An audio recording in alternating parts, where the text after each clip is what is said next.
হে জগতবাসী, আজ আমি শামীম আলী চিশতি আপনাদের সামনে যে আলোচনাটা নিয়ে হাজির হলাম, সে আলোচনাটি হলো আলিফ লাম মিম রা।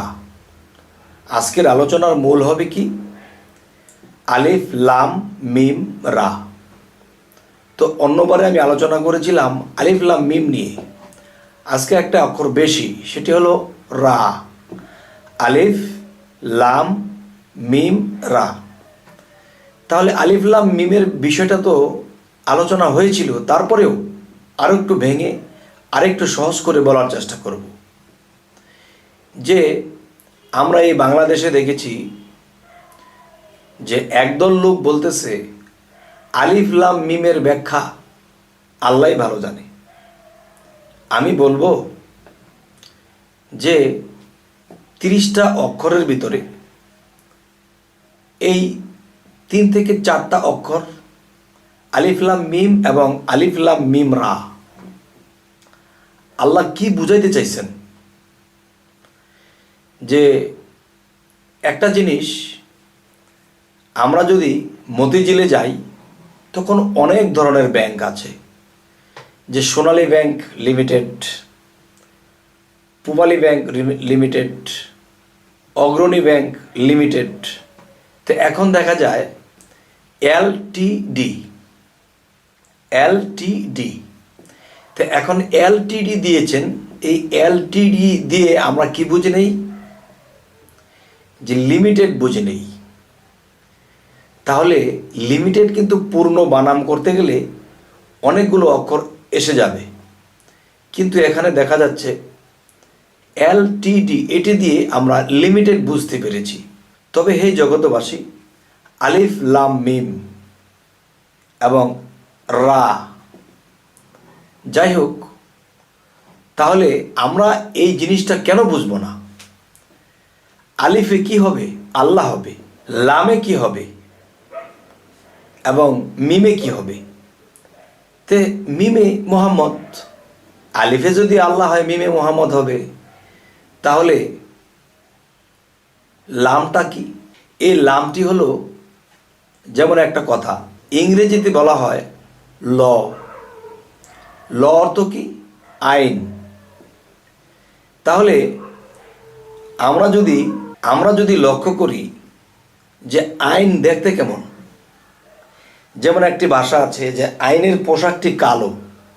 তো কালো রঙের পোশাকটা দেখাতে পেরেছি, কালো রঙের পোশাকটি আমরা দেখাতে পেরেছি, কিন্তু এটা আইনের পোশাক কালো, কিন্তু আইন দেখতে কেমন?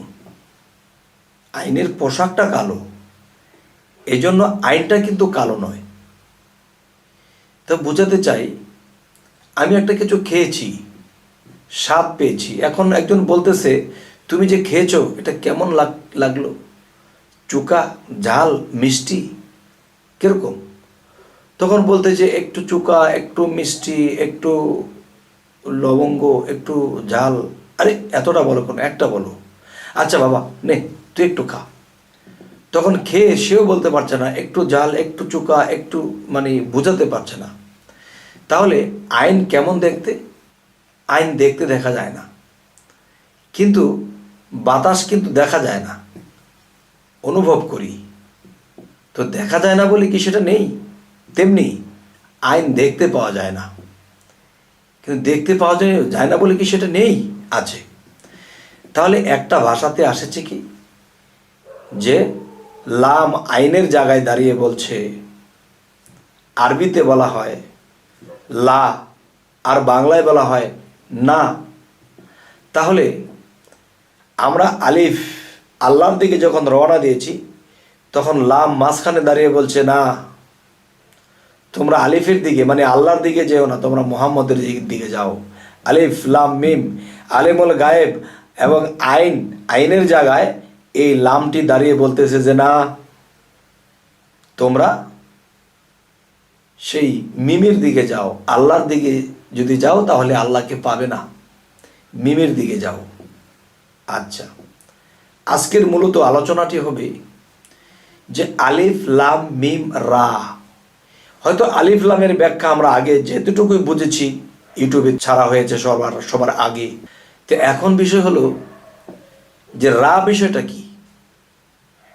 আচ্ছা, দেখবেন আল্লাহকে পেতে হলে আমরা যদি আল্লাহর দিকে রওনা দিই, আল্লাহকে পাবো না। তাহলে কোথায় যেতে হবে? মুহাম্মদের কাছে যেতে হবে। আর মুহাম্মদ কি রাসূল? না। যে মুহাম্মদ সাল্লাল্লাহু আলাইহি সাল্লাম হেরা পর্বতের সাধনা যখন করেছিলেন, তখন দেখা যায় সেই সাধনা করতে করতে তিনি যখন নবুয়ত লাভ করলেন, কোরআন নাজিল হলো তার উপর, তখন তিনি যখন 52 বছর বয়স হলো, তখন আল্লাহ দাওয়াত করেছিলেন, হে দোস্ত আপনি আসেন। তখন আল্লাহর সাথে সাক্ষাৎ করলো 52 বছর বয়সে। তখন তিনি রাসূল টাইটেল পাইলেন। রাসূল যে একটা পাওয়ার, রাসূল একটা ক্ষমতা, একটা শক্তি, আর সেই শক্তির মধ্যে আল্লাহ মিশ্রিত, আল্লাহ বিলীন সেই রাসূল শক্তির মধ্যে। আর সেই রাসূল যদি মুহাম্মদের মধ্যে আসলো, তখনই বলা হইল মুহাম্মদ রাসূল, ইহাতে নাই কোনো ভুল। তাহলে শেষের রায়ে কি বোঝানো হলো? শেষের যে রা, এই রায়ে বলতেছে যে রাসূল যে একটা বিষয়, সেটা এই মুহাম্মদকে যারা ধরবে, এই মুহাম্মদকে যখন মানুষ মানবে, চিনবে, তখন তার ভিতরে রাসূল মিশবে। আর রাসূলের রূপ কার? যিনি রব। এই রব এই রাসূলের সাথে মিশবে, তখন এই রাসূল মুহাম্মদের সাথে মিশবে। তখনই মানুষ সেই রাসূল রূপে রবকে দেখতে পাবে, সেই রাসূল রূপে আল্লাহকে দেখতে পাবে। তখন কি বোঝানো হলো? আলিফ লাম মিম, আলিফ লাম মিম রা। এই যে রা বিষয়টি, এই রা বিষয়টির ভিতরে কে? রাসূল লুকায়িত, আর রাসূলের মধ্যে রব লুকায়িত। তখন হযরত মুহাম্মদ সাল্লাল্লাহু আলাইহি সাল্লাম তিনি কিন্তু জন্ম নিয়েছেন। তিনি কিন্তু জন্ম নেওয়ার পরে তিনি হীরা পর্বতের গুহায় যখন সাধনা করলেন, তখন জিবরাইলের দ্বারা তাকে জ্ঞান দান করলেন। এরপরে তিনি রাসূল টাইটেল পাইলেন। রাসূল কিন্তু জন্ম নেননি, রাসূল সৃষ্টি, মুহাম্মদ জন্ম। তাহলে জন্ম যে মুহাম্মদ, তার সাথে যখন রাসূল পাওয়ারটি মিশ্রিত হলো, তখন রব নামের পাওয়ারটি মিশ্রিত হলো। তাহলে সিরিয়ালটি কি? যে আলিফ, আল্লাহর দিকে যাব না, আমরা আইন মানব, লামকে মানব। যখন লামকে মানব, তখন আমরা মুহাম্মদের কাছে যাব। আর যখন মুহাম্মদকে আমরা মানব, তার অনুসরণ হয়ে আমরা যখন চলব, তখন সেই রাসূল রূপে যে রব, তিনি মুহাম্মদের সাথে মিশবে। তেমনি এই পৃথিবীতে কোনো মানুষ যদি আল্লাহর সাধনা করে, তখন সেই মানুষটি সাধারণ থাকে। আর যখন সাধনা করতে করতে করতে করতে এমন এক পর্যায়ে চলে যায়, দেখা যায় একটা লোহা যখন আগুনে দেওয়া হলো, তখন সেই লোহাটি তো লোহাই, কিন্তু সেই লোহাটি যখন আগুনে দেওয়া হলো, সেই লোহাটি আগুনে পুড়ে লাল হয়ে গেল। এখন যখন লাল হয়েছে, এখন আগুন কোনটা, লোহা কোনটা? ঠিক দুই মিলে একাকার। তখন মুহাম্মদের সাথে রাসূল মিশ্রিত হয়েছে এবং রাসূলের সাথে রব মিশ্রিত হয়েছে। তখন সেই রাসূল মুহাম্মদের সাথে মিশেছে। তো মুহাম্মদের সাথে যখন মিশে গেল, তখন দুই মিলে একাকার হয়ে গেল। তখন মুহাম্মদ কি হলো? রাসূল হলো। আর রাসূলের রূপ কার হলো? রব হলো। হে জগতবাসী, তাহলে আলিফ লাম মিম এর ব্যাখ্যা কি বলা হচ্ছে? যে আল্লাহই ভালো জানে। আল্লাহ যদি ভালো জানতো, তাহলে আমাদেরকে এই গ্রন্থ, এই কোরআনের মধ্যে কেন দিল? আল্লাহর কাছে রেখে দিত। তাহলে আল্লাহ যেহেতু কোরআনে দিয়েছে, অবশ্যই এর ব্যাখ্যা আছে।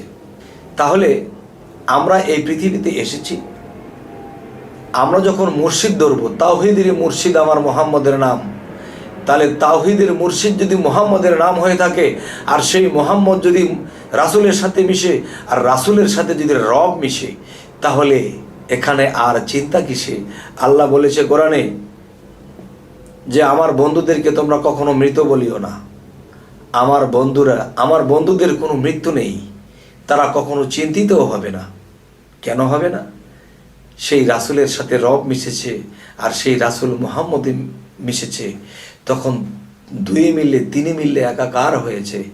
তখন কে কাকে দুজকে ফেলবে? হে জগতবাসী, অন্য বার আমি যে আলিফ লাম মিমের ব্যাখ্যা করেছিলাম, তো আজকের ব্যাখ্যাটি আলিফ লাম মিম রা কি বোঝানো হলো এবং রায়ের মধ্যে কি সারমর্ম লুকানো হলো, এই বিষয় নিয়ে আজকের এই আলোচনাটি করা হলো। তবে হে জগতবাসী, পরবর্তীতে আমাদের আকর্ষণ হা মিম নিয়ে আলোচনা হবে এবং সূরা তোয়া, সূরা সোয়াত, এই বিষয় নিয়ে সামনে আলোচনা করব। তবে আমরা যদি এই পৃথিবীতে বাঁচতে হয়, তাহলে আমরা কোরআনের দিকে লক্ষ্য করব এবং আমরা এই ব্যাখ্যা বিশ্লেষণ করে বোঝার চেষ্টা করব। একা একা কখনো বোঝা যায় না, একজন কামেল ওলিয়া আউলিয়ার কাছে বুঝে নিতে হয়। কেননা একজন ওলিয়া আউলিয়ার সাথে আল্লাহর সম্পর্ক আছে, আর জগতে যারা পুস্তক পড়ে মুখস্থ করেছে তাদের সাথে আল্লাহর সম্পর্ক হয়নি, আর তারা আল্লাহর তরফ থেকে কোনো খবর বা শিক্ষা পায় না। পুস্তকে যা আছে তাই শিখেছে এবং সেই পুস্তকটাকেও বুঝতে ভুল করা হচ্ছে। তাই বলবো, আল্লাহর সাথে যার হট কানেকশন হয়ে গেছে, সেই একমাত্র এই পৃথিবীতে যা বলবে কোরআন ও হাদিসের সাথে মিলে যাবে এবং মানুষকে যা বলে দিবে তা হয়ে যাবে।